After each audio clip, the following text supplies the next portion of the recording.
আসসালামু আলাইকুম রহমতুল্লাহ। নিশ্চয়ই সকল বন্ধুরা ভালো আছেন। আমি আল্লাহর অশেষ মেহরবানিতে ভালো আছি।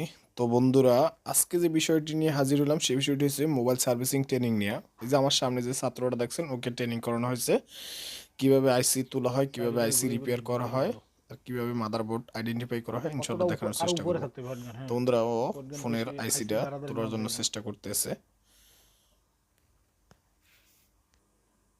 আইসি তুলে নেন। ওকে।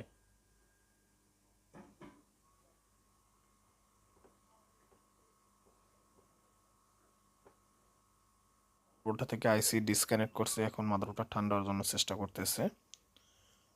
তারপরে আমরা পাওয়ার সাপ্লাইতে চেক দেব যে মাদারবোর্ডটা শর্ট আছে কিনা। এটা হচ্ছে মানে সোরা শট, এগুলো হচ্ছে তোমার অ্যাবোমিটার দেখাইবে, এগুলো পাওয়ার সাপ্লাই দেখাইবে না। এগুলো দেখাই দেবো, মানে অন্য মাদারবোর্ড আছে, এগুলো দেখাই দিতে হবে। এগুলো অ্যাবোমিটারে দেখাইবে।